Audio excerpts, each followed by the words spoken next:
ஐயா வணக்கம். இரணிய மகாராஜா வணக்கம். எதற்காக ஐயா வரீங்க? வாங்க சட்டாபிள்ள. என்னையா பையனை கைப்பிடியா பிடிச்சிட்டு வர்றீங்களே? பையன் எப்படி படிக்கிறாங்க? பையன் பிரகலாதன். உங்க பையன் ரொம்ப ரொம்ப பெரிய பெரிய படிப்பு படிக்கான். மகாராஜா என்னையா நான் ஆனான்னு சொல்லும் போது அவன் ஆவன்னாங்க. ஆனா சொல்லுமா ஆவனாக்கு பேர் தான். நான் ஆவன்னான்னு சொல்லும் போது அவன் ஈனாங்கிறான். ஒரு இடத்த கீழே போட்டுருதான். சரி என்னையா உங்க பேரை உங்க குழந்தை பிரகலாதன் சொல்லவே மாட்டேங்கிறானே, எதற்காக அப்படி சொல்லிய? ஆரி ஆரி என்று அரியனுடைய நாமத்தை உச்சரிக்கிறானே. சரி அரியனுடைய நாமத்தை உச்சரிக்கிறானா? சரி மகனே பிரகலாதா. என்னப்பா? ஏப்பா சட்டாம்பிள்ளை சொல்றது உண்மைதானா? அது உண்மைதானப்பா. உண்மைதாப்பா. உலகத்துக்கு கடவுள் யாரு? அரிதான கடவுள். சரி அதனால அரியனுடைய நாமத்தை சொன்னேன்னா. ஆமையா. சரி தம்பி. என்ன? ஏ மகனே பிரகலாதா. என்னப்பா? ஏ தம்பி இரணி ஆக்குதா. என்னையா? என் பெயரை சொல்லாத குழந்தை இருந்தாலும் சரி, சரி அவன் இன்றோடு இறந்தாலும் சரி, இன்றோடு இறந்தாலும் சரி, இவனுக்கு பாலுக்குள்ள விஷத்தை கலந்து கொடுங்கள். சரி என் பெயரை சொன்னால் இரணியின் பெயரை சொன்னால் அவன் குடிக்க வேண்டாம். அரி பெயரை சொன்னால் குடித்து விட்ட அரை பொழுதில் இவன் சாக வேண்டும். சரி அப்படின்னு சொல்லி பாலுக்குள்ள விஷத்தை கலந்து கொடுத்தாங்க பிரகலாதனுக்கு. கலந்தாச்சு. பிரகலாதா இப்போதாவது உங்க அப்பா பேரை சொல்லு, இரணியின் பேரை சொல்லு, உன்னை விட்டுறதோம் நாங்க. சரி என் உயிரே போனாலும் சரி நான் சொல்ல மாட்டேன். எங்க அப்பா இரணிய பேரை சொல்ல மாட்டேன். அரியோட பேரைத்தான் சொல்லுவேன். அறிவோ நமோ நாராயணாயினும் நாமத்தை உச்சரித்துக் கொண்டு சரி அந்த விஷத்தை எடுத்து அருந்தினான் பிரகலாதன். அதை சாப்பிட்ட உடம்புல நாள் பாட்டுல குளுக்கோஸ் ஏத்தன மாதிரி ஆயிட்டு ரொம்ப தெம்பாயிட்டு ரொம்ப தெம்பா நிக்காம பிரகலாதன். ஆகவே இன்னும் சாகலியே. ஆமா தம்பி இரணி ஆக்குதா. என்னையா? இவனை காலையை கையை குண்டு கட்டாக கட்டி கொண்டு உச்சி மலையிலே கொண்டு போய் உருட்டி விடுங்கள் பிரகலாதனை.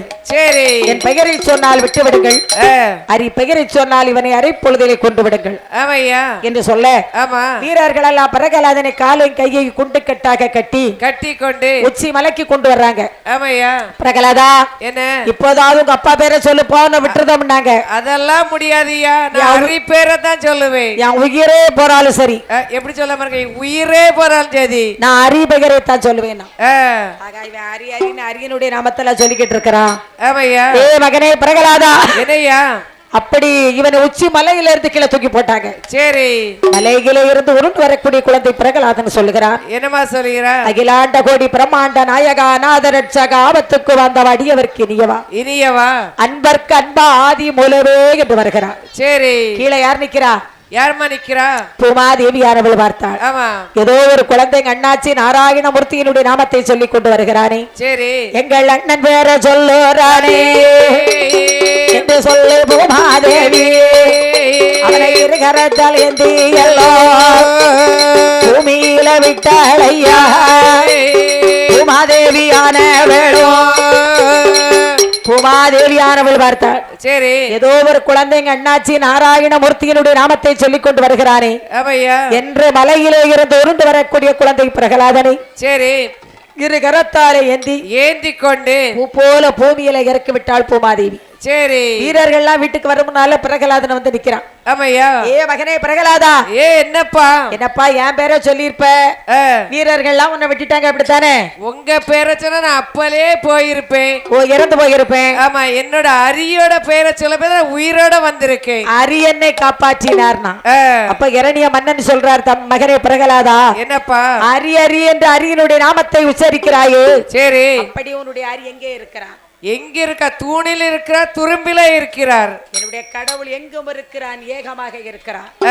இந்த தூணிலையும் இருக்கிறான், இந்த துரும்புலையும் இருக்கிறார். சரி சரி துரும்புல கடவுள் இருக்கிறது பொய்யாக இருக்கலாம். ஆமா தூணில கடவுள் இருக்கிறாரா இல்லையா என்பதை பார்க்க வேண்டும். சரி என்ற கையில வைத்திருந்த தண்டாயுதத்தை தூக்கி கொண்டு தூணில ஓங்கி ஒரு அடி கொடுத்தார் இரணிய மன்னன். சரி தூணானது இரண்டாகவே வெடித்து ஆமா இருந்த ரத்தம் ஆறாகவே போய்கொண்டிருக்கிறது. சரி இரண்டு விழுந்த ரத்தத்திலேயும் பெருமாள் அரசிங்க வடிவம் கொண்டார். ஆமையா. ஏ இரணியா என்னை கொல்ல வேண்டும் என்று சொல்லி நினைத்தாயா கொற்றவன் இரணிய மன்னா?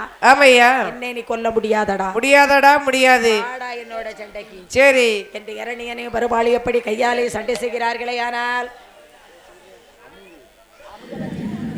இரணியனையும் பெருமாளுக்கு எல்லாமே எப்படி கையாலே சண்டை செய்கின்றார்களே. ஆனால் எப்படி அம்மா சண்டை செய்கிறார்கள்? அங்கே அவனக்கு வண்ணடிக்க இவனக வண்ணடிக்க அவனக்கு வண்ணடிக்க இவனங்கள் வெண்ணம் மண்ணா நல்ல போரி வரக்க ஒருவன் கொடிய வெட்ட ஒருவன் கொடிய தட்ட போலி போர் போரிந்தது போல் வேறு போர் போரிந்தான் இந்தது போல் வேறு ஆடு மாடுகள் போல அவனு இவனும் சண்டை செய்தான்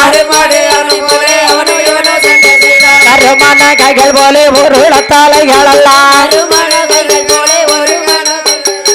காளிகள் கூடி வந்து களப்பொலிய திடவே காளிகள் கூடி வந்து களப்பொலிய திடவே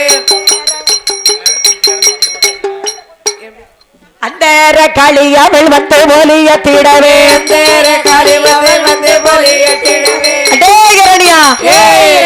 காலையில 6 மணிக்கு பிடிச்ச சண்டை சரி மாலையில 4 மணி வரை போடுறாங்க இரணியனையும் பெருமாளும் அப்படியே கோழி சண்டை போட்ட மாதிரி போடுறான் சரி இவ்வளவு சண்டை போடுறானே சண்டையில ஒருத்தர் ஜெயிக்கணும் ஒருத்தர் தோக்கணும் சரி அப்பதான் சண்டை முடியும் ஆமையா இவன் கோழி சண்டை போட்ட மாதிரி போடுறான் இரணிய சாக மாட்டான் ஏம்மா சாக மாட்டான் ஏன்னா அவன் அப்படியே மேல மேல மேல மேல அரிச்சுக்கிட்டே வருவான் இளநிய சாக மாட்டான் இரணிய கொஞ்சம் படிச்சவன் நான் வந்துட்டல இது அத 6ஆம் அத துறங்க அத பர குடிப்போம் அவன் வெட்டு நாள் சாக மாட்டான் குத்து நாள் சாக மாட்டான் ஆமாம்மா காட்டுலயும் சாக மாட்டான் இரணிய வீட்டுலயும் சாக மாட்டான் சரி இரணிய சாக வேண்டுமானால் ஒரே வழிதான் இருக்கிறது என்ன வழியம்மா மேற்க மலைக்குள்ளே சூரியன் மறைந்து மறையாமலும் இருக்க வேண்டும் சரி இரணியன் வீட்டுக்குள் ஒரு கால் வெளியே ஒரு கால் வைத்து நிற்க வேண்டும் ஆமையா அப்ப ஓடி போய் அவனுடைய குரல் வளையை பிடித்தால் இரணியன் இறந்து போய் விடுவான் சரி அதே போல மலைக்குள்ளே சூரியன் மறைந்து மறையாமலும் இருக்கிறான் ஆமா இரணியன் வீட்டுக்குள் ஒரு கால் வெளியே ஒரு கால் வைத்து நிற்கிறான் சரி தன்னுடைய கூரிய நகத்தால் இரணியனுடைய மார்பை குற்றி கிழித்தார் சரி அவனுடைய குடலை புடுங்கி கழுத்துல மாலையாகவே போட்டார் என் பெருமாள் இரணியனை கொன்றார் என் பெருமாளுடைய நகத்துக்குள்ள இரணியனுடைய ரத்தம் ஒரு துளி ரத்தம் இருக்கிறது சரி அந்த ரத்தத்தை அப்படியே சுவரிலே சுண்டினார் என் பெருமாள் அதுல போறான் பாருங்க நெழு நெழு நெழு நெழுன்னு 1000 இரணியம் போறான் சரி ஒரு சொட்டு ரத்தத்துல 1000 இரணியம் எப்படி பரப்பான்னு நீங்க கேட்கலாம் ஆமா அது எப்படியா முடியும் எக்கா இரணியங்கிறது யாரு செல்ல எல்லா ஊர்லயும் கேள்வி கேட்பேன் சொல்லுவாங்க நீங்களும் சொல்லுங்களே பதில் எல்லாரும் சொல்லுவாங்க அதை நீங்களே சொல்லிருங்களேன் மூட்டை பூச்சா நீ பார்த்ததே இல்லையா மூட்டை பூச்சி எங்க வீட்டுல கிடையாதுல்ல ஏன் இப்படி சொல்ற எங்க வீடு கல்லு வீடு கல்லுக்குள்ள போய் மூட்டை இருக்க முடியாது ஓ கல்லு வீடு ஆமா அங்கதான் எக்கச்சக்கா இருக்கும் அங்க நாங்க நீட்டா பூசி ஓட்டலாம வச்சிருக்கோம் ஜம்முன்னு இப்பதானே கல்லு வீடுன்னு கல்லு வீட்டுல தாம்மா பூச்சி பூசியாச்சு ஆமா மருந்து அடிச்சிருவோம் கரெக்டா உங்களுக்கு வேண்டாமா